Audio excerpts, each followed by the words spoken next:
I've been studying left-wing tyrannies for many years, and I've identified a number of recurring traits, characteristics that are still very much alive on the radical left. While giving lip service to compassion, the extremists of the left are really more preoccupied with hate. Hate for their political opponents, and for anyone with a whiff of privilege. Well, anyone else with a whiff of privilege. For left-wing radicals always come from very comfortable backgrounds. To fuel this hate, they spread, and readily believe, outrageous and hysterical lies about their rivals. And they're determined to snuff out any contradiction. They have an excessive desire to censor public discourse, to ruin or silence anyone who disagrees with them, while forcing their own beliefs on everyone else. And all of this is powered by the certainty that they are right, that they hold the moral and intellectual high ground. In short, they preach compassion and tolerance, but they practice intolerance and bigotry. To anyone who's been paying attention to the far left over the last decade or so, this will all sound terribly familiar. And these same traits have defined the movement for centuries. They've powered the worst tyrannies and the most gruesome genocides in human history. And if we do not stand up to the current generation of fanatics, history just might be about to repeat itself yet again. Their main animus in recent years has been Donald Trump. Now, Trump certainly has his flaws, but he has attributes too, which his rivals will never admit. But are their screaming insults that Trump is a fascist and a Nazi justified? Or are they the result of hysterical derangement? Well, let's look at just one example. Trump has been frequently denounced as a supporter of white supremacy. In one particular case, after the horrific events in Charlottesville in 2017, it was repeatedly claimed that he refused to denounce white supremacists, and that he in fact called them very fine people. But let's look at the actual evidence. Taking down of, to them, a very, very important statue and the renaming of a park from Robert E. Lee to another name. Robert E. Lee are not the same. No, George Washington was a slave owner. Was George Washington a slave owner? So will George Washington now lose his status? Are we going to take down, excuse me, are we going to take down statues to George Washington? How about Thomas Jefferson? What do you think of Thomas Jefferson? You like him? Okay, good. Are we going to take down the statue? Because he was a major slave owner. Now we're going to take down his statue. So you know what? It's fine. You're changing history, you're changing culture, and you had people, and I'm not talking about the neo-Nazis and the white nationalists, because they should be condemned totally. But you had many people in that group other than neo-Nazis and white nationalists, okay? And the press has treated them absolutely unfairly. Now, in the other group also, you had some fine people, but you also had troublemakers, and you see them come with the black outfits and with the helmets and with the baseball bats. You had a lot of bad people in the other group too. Treated unfairly, sir. I'm sorry. I just didn't understand what you were saying. You were saying the press has treated white nationalists unfairly? No, I just didn't understand what you were saying. No. There were people in that rally, and I looked the night before. If you look, there were people protesting very quietly the taking down of the statue of Robert E. Lee. I'm sure in that group there were some bad ones. The following day it looked like they had some rough, bad people, neo-Nazis, white nationalists, whatever you want to call them. But you had a lot of people in that group that were there to innocently protest and very legally protest because, you know, I don't know if you know, they had a permit. The other group didn't have a permit. So I only tell you this. There are two sides to a story. I thought what took place was a horrible moment for our country, a horrible moment. But there are two sides to the country. Does anybody have a final? Does anybody have? You have an infrastructure. What makes you think you can get? The evidence is indisputable. Those stories about Trump were complete lies. In fact, the phrase fine people was actually used in reference to individuals on the left. And if we dig deeper, we'll find that he's condemned white nationalists and neo-Nazis on dozens of other occasions. Now, these sorts of distortions are not universal on the left, but they are very common. They lie, and they believe lies, because they want to hate. It's what defines them. But why is this? Well, it's quite simple. There are two ways that people can feel good about themselves. One is to do something productive and positive in the world, and this is necessarily difficult and challenging. But the other way is just to scream hate at other people, and to feel good in comparison. That approach is far simpler, so it's much more common, even among those who believe themselves to be tolerant. Yet to hate other people because they have different views is the literal definition of bigotry. This bitter form of radicalism is very much on the rise. And for evidence, I'd like to turn to the website Imgur, or Imager. This site is largely populated by very young, very left-wing Americans. Any post on socialism gets pretty much universal approval from youngsters who've never really studied socialism, and who benefit enormously from capitalism. And two recent posts highlighted some of the issues under discussion.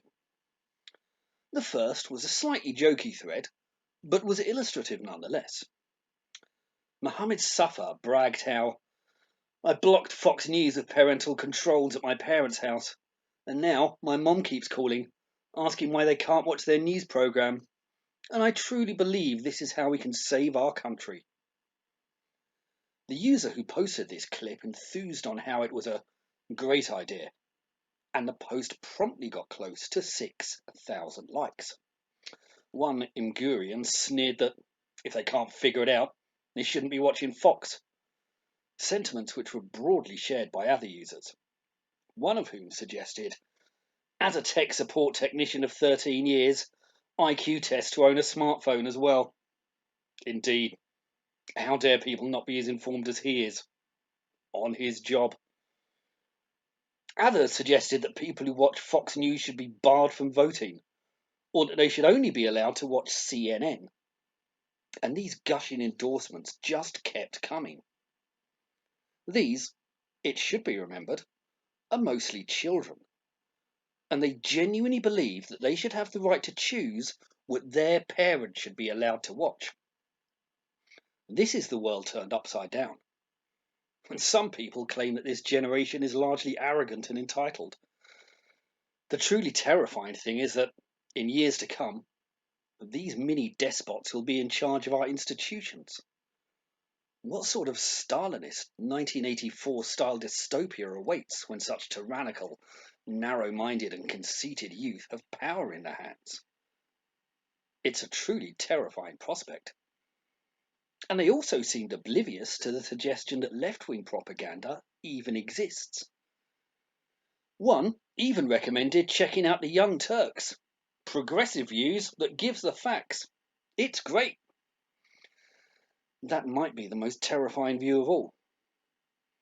And of course, they had to post images suggesting that all Republicans are thick, because it's not bigoted to slander over 70 million people, and those advocating sweeping political and cultural censorship clearly hold the intellectual high ground. Well, so much for the tolerance of these individuals. But what about their compassion? The very same day, someone else posted some sentiments aired by Penn Jillette, the brilliant magician and all-around decent human being. Penn is the kind of intelligent, compassionate man the left aspires to, though frequently falls short of. And after a turbulent election, he was clear on the most desirable path to follow. Okay, so it's not over. There will be court fights, but Joe has won. I used to identify as libertarian. I used to have opinions on government. I used to think I disagreed with Joe Biden on most everything. But I voted for him. I wanted the other guy fired, and I wanted Joe hired. And for me, the job description is now very simple. I need Joe to love all the Trump supporters. I don't care if Joe raises taxes. I don't care if Joe helps add stupid, counterproductive regulations. I don't care about anything except love and kindness. I've never seen Joe as a hero, but now we need a Nelson Mandela. We need Martin Luther King. And it needs to be Joe. We need someone who can love the people who hated him and lied about him. He must rise to the occasion. Half the country voted for Trump. Those people did not buy a pig in a poke like in 2016. These were people who knew what they were voting for and voted anyway. It's appalling and horrifying. But these people are not monsters. These people are our neighbours and our relatives. These people are us. And we need someone who can teach us to love them again. Joe started saying the right things already, but he has to go all the way. Please, Joe, make me embarrassed to say anything bad about Trump supporters. Please fill all our hearts with love for each other. Please. This is Joe's chance to have the situation make him better than he has any right to be. Please teach us to love and understand and move on together. You have one job, Joe. Love all of us. Inspiring words, surely. This is a sort of decency, compassion and tolerance that is how most people on the left would like to see themselves. But what's the reality? How did those who pride themselves on their love and kindness actually respond? Well, it wasn't good. People who have no remorse for being terrible don't deserve forgiveness. Good luck holding hands and singing Kumbaya with these people. And on it went. Hundreds of posts denouncing Trump supporters as monsters and fascists who want to kill all Democrats. So, no hysterical lies here then. Now, anyone who studied Stalin's Russia, Mao's China, or Hitler's Germany will recognise this rhetoric in an instant. Screaming hate about the monsters and bloodsuckers, the kulaks and capitalist pigs who will kill us all if we don't drive them from society. The endless hatred and bile, the pathological drive for vengeance. It's all terribly familiar. This is not to say that such sentiments are universal on the left, or that the other side are free from blame by any means. Trump has been pretty abusive himself, as have many of his supporters. But I genuinely believe there is more animus on the left. And, having spent decades studying this topic, I can assure you that the bigotry of the left is significantly more damaging. This survey is not an exhaustive study, but it is a snapshot. And while only 2 people agreed with Penn's sentiments, hundreds were full of hate and venom. It's not good odds, and a lifetime of research has shown me that this response is sadly typical. It's gone on for centuries. And this reaction also revealed the truth of events. For the reason people really voted for Trump was exactly because people on the left talk about them in such degrading, vitriolic terms. He was the biggest FU to the people who have abused, bullied and impugned conservatives for decades. So they voted for him just because they knew it would infuriate the people who have continually poured scorn on them. This is what it creates. And as this is a survey of very young people too, it means we're heading in a very worrying direction. This was highlighted by a survey on Twitter. Asked for their views on Pol Pot, 20%, around 600 out of 3,000 people, regarded him favourably. That's an astonishingly high total for one of the most brutal killers of all time. It too suggests that our currently divided societies are still heading in opposite directions. This bitter infighting doesn't look likely to heal for any time. But we need to do something to avert it. It's time to realise that the right are not the demonic monsters many imagine. And the left, well, how far removed are they from the intelligent, balanced and compassionate figures they claim? People in history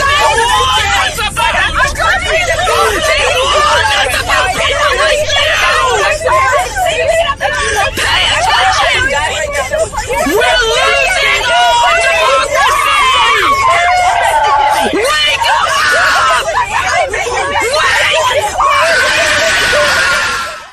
say the jury's out on that one. If you've enjoyed this video, please like and subscribe. And if you're interested in these topics, I've written 2 books that go into subjects like this in a great amount of detail. They're called The Tyranny of the Left, and they're available on the link below from Amazon. Please feel free to pick them up and let me know what you think. Thank you.